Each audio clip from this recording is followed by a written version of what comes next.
Good evening friend. आज हम लोग इंटरमीडिएट के इम्पॉर्टेंट क्वेश्चंस जो शार्ट टाइप पिछले वीडियो में हमने 5 क्वेश्चन चर्चा किया, लेकिन उसमें से 3 क्वेश्चन मिस्टेक बस छूट गए थे, टाइप नहीं हो पाए थे। तो वो शेष जो 3 क्वेश्चंस हैं बचे हुए उनकी बात करेंगे।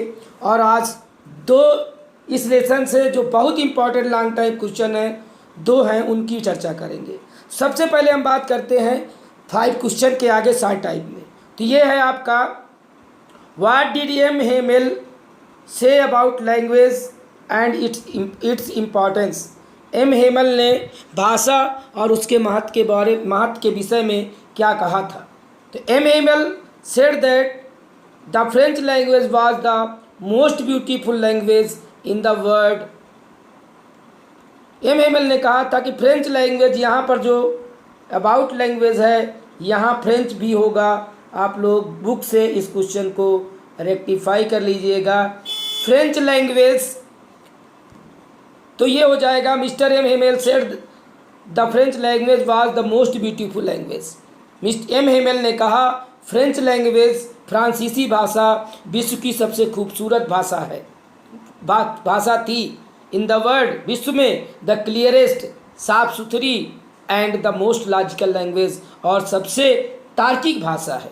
तो ये रहा आपका क्वेश्चन नंबर 6। अब हम लोग बात करते हैं क्वेश्चन नंबर 7 की। क्वेश्चन नंबर 7 है आपका, what did French think about the pigeons Y.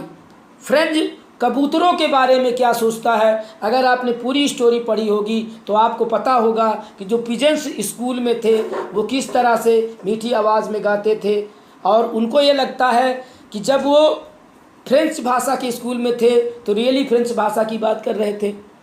तो वो सोचता है कि क्या जब जर्मन यहाँ आ गए हैं और यहाँ फ्रेंच भाषा के टीचिंग पर बैन लगा दिया है, अब केवल जर्मन भाषा पढ़ाई जाएगी, तो क्या वो कबूतरों को भी जर्मन सिखा देंगे। वही क्वेश्चन है, why did French think about the pigeons. French कबूतरों के बारे में क्या सोचता है। फ्रेंच थॉट अबाउट पिजन्स, यहाँ पिजन्स कर लीजिएगा, ये है आपका पिजन्स, यस लगा लीजिएगा, pigeons. That if they would make them sing German, क्या वे लोग इन्हें जर्मन गाने के लिए कहेंगे, क्या इन्हें भी जर्मन, इनसे भी जर्मन गाने के लिए कहेंगे, इनसे भी जर्मन ही गवाएंगे। Which cooed very low on the roof, जो कि बड़ी धीमी आवाज़ में कूड माने बोलते थे, गाते थे, कहाँ, छत पर। जो कबूतर छत पर, किसके, विद्यालय की छत पर, कॉलेज की छत पर बड़े धीमी आवाज़ में गाते थे, क्या जर्मन के लोग इनको जर्मन भाषा में गाने के लिए मजबूर करेंगे। Next question, what happen when church clock struck 12। क्या होता है जब चर्च क्लॉक में स्ट्रक 12, 12 बजते हैं। जब चर्च क्लॉक में 12 बजते हैं तब क्या होता है। आंसर देखिए, आंसर होगा when the church clock struck 12। जब चर्च क्लॉक में, चर्च की घड़ी में 12 बजते हैं, the trumpets of Prussian army. Trumpets मतलब होता है, आप तुरही कह सकते हैं, जो आर्मी के लोग बजाते हैं, उसको दुंदुभी भी कह सकते हैं, कई नाम हैं। तो प्रूसियन आर्मी का ट्रम्पेट बजता है कब, रिटर्निंग, जब लौट रहे होते हैं। ड्रिल, फ्रॉम ड्रिल, ड्रिल का मतलब होता है अभ्यास के बाद, साउंडेड, आवाज़ आ रही थी, अंडर विंडो, खिड़की के नीचे से।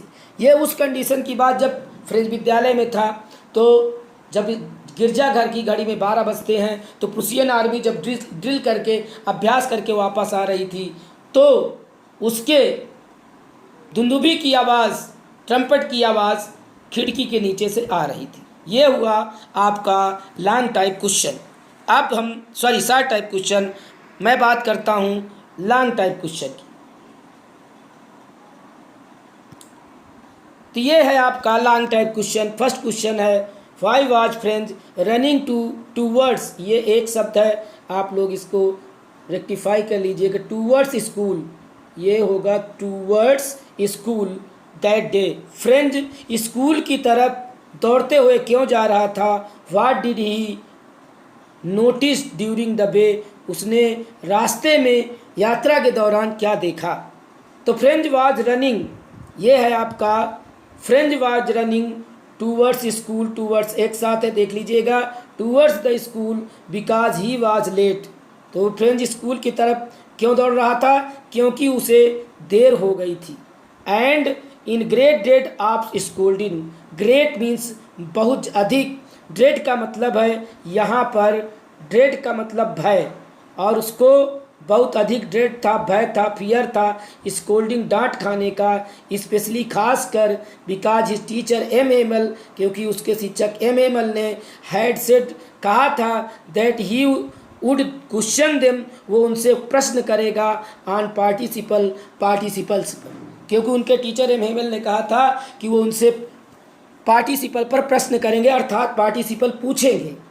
ही डिड नॉट नो एंड और he did not know the first word about participle, जबकि फ्रेंच को पार्टिसिपल का पहला अक्षर भी, पहला शब्द भी नहीं आता था। And he was getting late, और उसे देर भी हो रही थी। So he was running towards school that day, इसलिए ये टूवर्ड्स मैंने कहा है, ये टू वर्ड्स एक साथ आप लोग लिख लीजिएगा, वो स्कूल की तरफ दौड़ते हुए जा रहा था। For a moment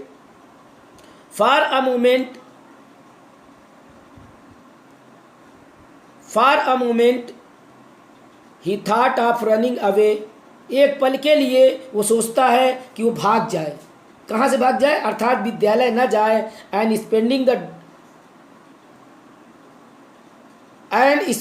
the day, इसको आप लोग देख लीजिएगा, स्पेंडिंग द डे लिख लीजिए, सही कर लीजिए, डे आउट ऑफ, आप तो लिखा हुआ है स्कूल, और सोच रहा था कि मैं भाग जाऊं और ये दिन स्कूल से बाहर व्यतीत करूं। क्लियर? शेष ये है, in the way he was tempted, मार्ग में ही वाज टेम्पटेड, वो मजबूर होता है, आकर्षित होता है। किससे आकर्षित होता है? To see the Prussian soldiers drilling, Prussian, ये प्रुसियन की स्पेलिंग गलत लिखी है और पी कैपिटल होगा, देख लीजिएगा, PRUSSIAN,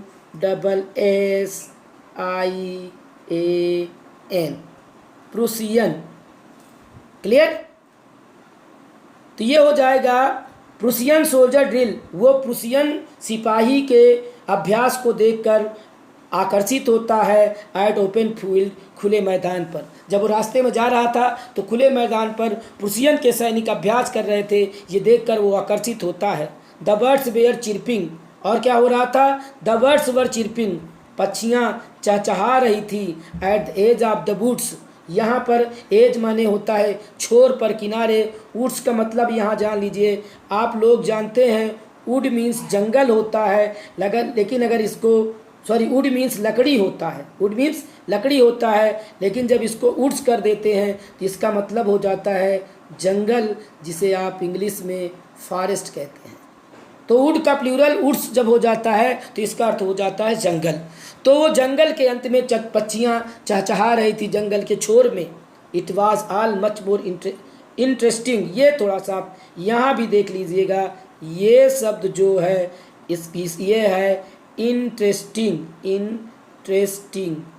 आप लोग अगर क्वेश्चन लिख रहे हो तो प्लीज़ इसे सही करते चलिएगा।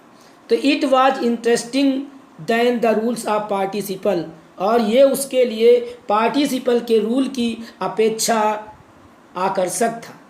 But he had the strength, लेकिन उसके पास वो ताकत थी, उसके पास वो शक्ति थी। एंड हरी टू स्कूल, वो स्कूल उसके पास, ही हैड द स्ट्रेंथ, अर्थात वो इस आकर्षण से अपने आप को अलग करने की ताकत रखता था। एंड हरीड टू स्कूल, इसलिए वो जल्दी जल्दी, हरीड मीन्स शीघ्रता से स्कूल की तरफ चल देता है। इन the class the teacher was teaching the last lesson, lesson की स्पेलिंग आप सही कर लीजिए, यहाँ डबल एन नहीं होगा, लेसन ऑफ फ्रेंच लैंग्वेज, और वहाँ पर विद्यालय में अध्यापक फ्रेंच भाषा का आखिरी चैप्टर पढ़ा रहे थे, लास्ट लेसन पढ़ा रहे थे। तो ये हुआ आपका फर्स्ट क्वेश्चन। ओके, हम लोग चलते हैं सेकेंड क्वेश्चन। सेकेंड क्वेश्चन है आपका, what happened at last, how did M Hamel last the lesson. ये दो जो क्वेश्चन दे रहा हूँ very very important. If in your board examination any question of this chapter will ask, perhaps surely one of the two question, these two question must be asked. अगर इन board exam इस lesson से कोई question आता है 100% इन्हीं दो में से कोई एक आएगा, ये मेरा गेस है, मेरा अनुमान है, और 100% आप विश्वास करिए। आगे चलते हैं तो ये होगा व्हाट हैपेंड एट लास्ट, अंत में क्या होता है, how did M Hamel last the lesson, और किस तरह से एम हेमल ने अपने लेसन को, अपने अध्याय को समाप्त किया। तो ये है the last lesson has been written by Alphonse डोबेट dot who narrates the story about the year 1870। जो लास्ट लेसन चैप्टर, इसमें आप इन्वर्टेड कामा बंद कर लीजिएगा, डबल इन्वर्टेड कामा में जब भी चैप्टर या शीर्षक लिखते हैं तो इन्वर्टेड कामा में लिखते हैं। तो the last lesson has been written by Alphonse डोबेट who narrates the story about 1870, जो 1800 लगभग 1870 की कहानी बताते हैं। व्हेन प्रूसियन अंडर बिस्मार्क, जब प्रूसिया के लोग बिस्मार्क के अंडर में अटैक करते हैं, एंड कैप्चर, कब्जा कर लेते हैं फ्रेंच फ्रांस पर, teacher were asked to leave, तब वहाँ के अध्यापकों को वहाँ से जाने का आदेश हो गया था कि अब आप यहाँ फ्रेंच भाषा के टीचर यहाँ नहीं रहेंगे। क्लियर। फिर होता है एट लास्ट एम हेमल, अंत में M Hamel stood up in the class, कक्षा में खड़े होते हैं। He was looked very sad, वो बहुत दुखी लग रहे थे।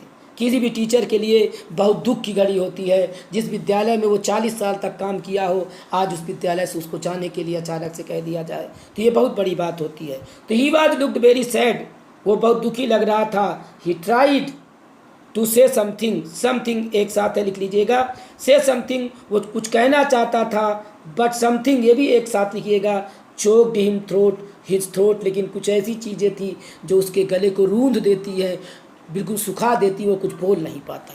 Actually he was unable to speak, निश्चित रूप से ही वॉज अनेबल, वो असमर्थ थे, अनेबल मीन्स असमर्थ थे, to speak due to pain of farewell, क्योंकि वो विदाई के दर्द से कुछ भी बोलने में असमर्थ थे।